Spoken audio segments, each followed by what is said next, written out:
All right, well, I'm back at it. Last time you saw me, I was putting the first pass of tilling on this plot and then my other plot over on the other side of the ditch. Literally finished that up and it just started pouring. And so I had to let this sit. Plus I had to travel for work. So I just got back from being down in Texas and I am back on it here, trying to get this second pass done so I can get these soybeans in. We're late, but better late than never. So let's get this done.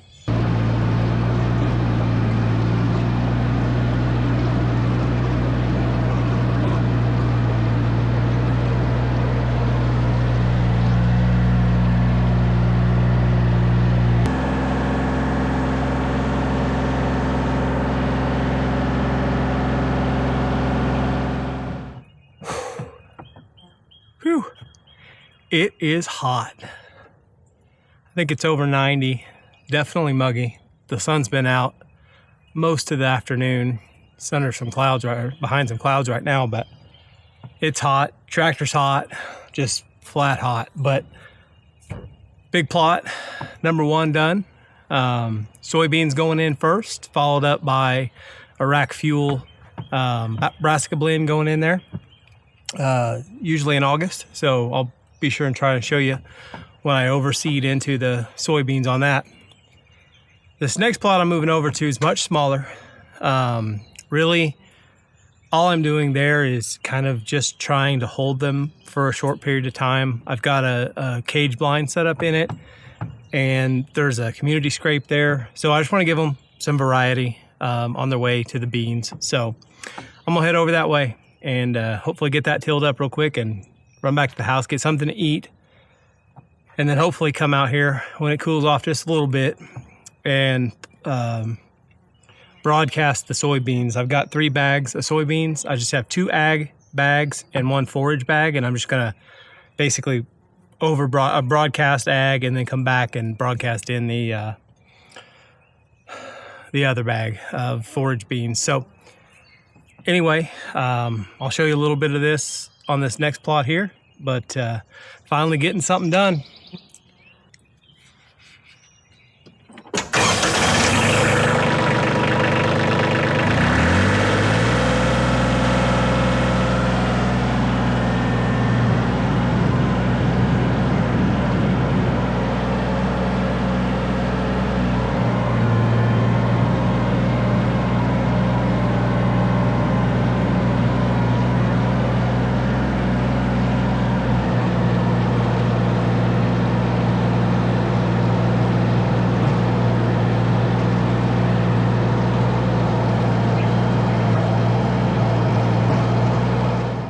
Man, it's still hot, but got the second plot done.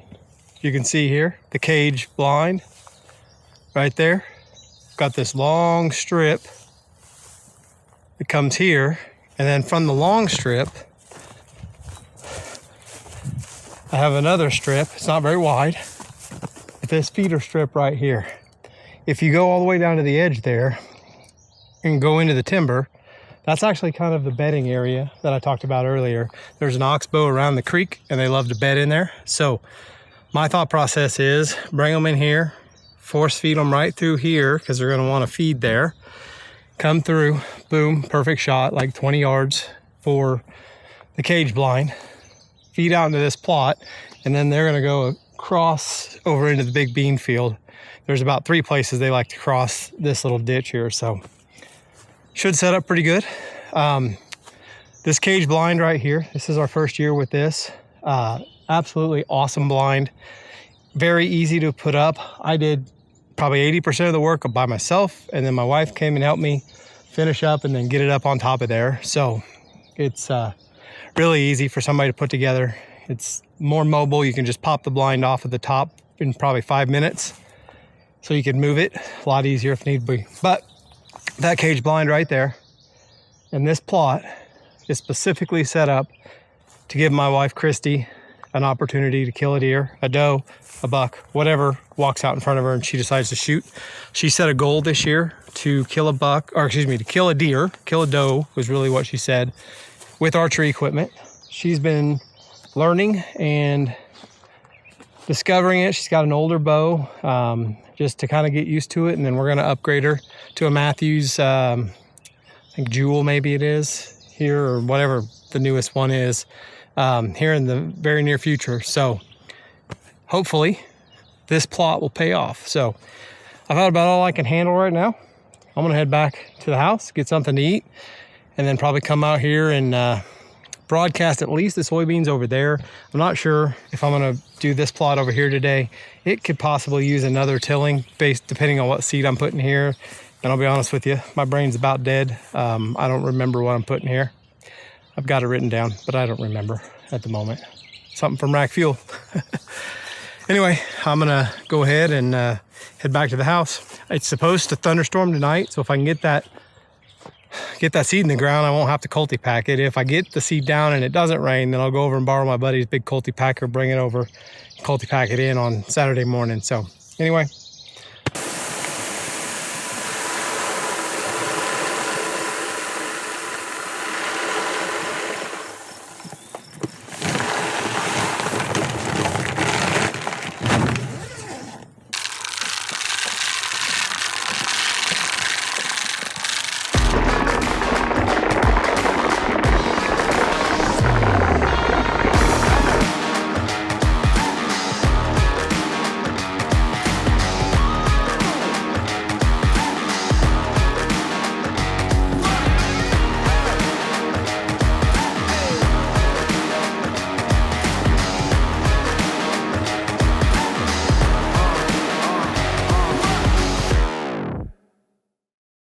All right, well, I think we're done for tonight. We just got 1 bag of ag soybeans and 1 bag of forage soybeans put out. Started out doing it by hand, but we've got weather rolling in and decided to speed the process up a little bit. Sat up on the back of the UTV while Christy drove, and I think that worked out pretty good. We got good coverage, made passes this way and then the opposite direction, so we should have good coverage. If we're lucky, the storm will hit tonight like it's being predicted, and it'll just pound these beans into the ground and I won't have to come back with the culti-packer. But if it doesn't, then I'll probably be back out here on Saturday with the culti-packer to get these put in. I still have the plot that I tilled earlier today to get in. I think it needs another pass. It's a little chunky, so we'll just see what happens with that one. So anyway, this is the main priority for me today. I can get the other one in this weekend, hopefully. So let's get it done.